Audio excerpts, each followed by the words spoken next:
Dalam nama Bapa dan Putra dan Roh Kudus, amin. Bu Bapak, saudara terkasih, kaum muda adik-adik, salam bantul kasih, berkah dalam. Kembali kita berjumpa dalam renungan harian hari ini Sabtu 4 Juni 2022. Kita akan mengambil dari Injil Yohanes bab 21 ayat 20 sampai 25. Setelah Yesus yang bangkit berkata kepada Petrus, "Ikutlah aku." Petrus berpaling dan melihat bahwa murid yang dikasihi Yesus sedang mengikuti mereka, yaitu murid yang pada waktu mereka sedang makan bersama duduk dekat Yesus. Dia inilah yang berkata, "Tuhan, siapakah dia yang menyerahkan engkau?" Ketika Petrus melihat murid itu, ia berkata kepada Yesus, "Tuhan, apakah yang akan terjadi dengan dia ini?" Jawab Yesus, "Jikalau aku mengendaki supaya ia tinggal hidup sampai aku datang, itu bukan urusanmu, tetapi engkau ikutlah aku." Maka tersebarlah kabar di antara saudara-saudara itu bahwa murid itu tidak akan mati.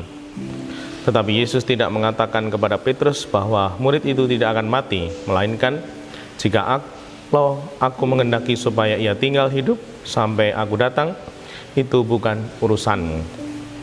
Dialah murid yang memberikan kesaksian tentang semuanya ini dan yang telah menuliskannya, dan kita tahu bahwa kesaksiannya itu benar. Masih banyak hal-hal lain lagi yang diperbuat oleh Yesus, tetapi jikalau semuanya ini harus dituliskan satu persatu, maka agaknya dunia ini tidak dapat memuat semua kitab yang harus ditulis itu. Demikianlah Injil Tuhan. Terpujilah Kristus. Ibu bapak, saudara terkasih, melalui murid yang dikasihi, kita mendapatkan suatu peneguhan dan juga inspirasi. Saya kutipkan, "Dialah murid yang memberi kesaksian tentang semuanya ini dan yang telah menuliskannya, dan kita tahu bahwa kesaksiannya itu benar." Kita juga murid Tuhan, mengikuti Tuhan, maka baik kita juga merenungkan hal ini. Dua hal, memberi kesaksian dan juga menuliskan apa yang kita alami sebagai murid Tuhan yang mengikutinya. Yang pertama, memberi kesaksian. Setelah kita mengalami Tuhan dalam ibadah, di dalam hidup kita secara pribadi, dalam kita mengimani Tuhan kita Yesus Kristus, kita bersaksi, terutama untuk orang-orang yang terdekat dengan kita, untuk keluarga kita, saudara, sahabat kita, kita memberi kesaksian agar keluarga kita, saudara, sahabat kita makin mencintai Tuhan kita, dan semoga kita dimampukan. Dan yang kedua, ini yang sungguh tidak mudah dan mungkin tidak menjadi perhatian atau fokus dalam menjalani iman kita, yaitu menuliskannya. Kitab suci ada karena apa yang dialami oleh para murid, para rasul dituliskan.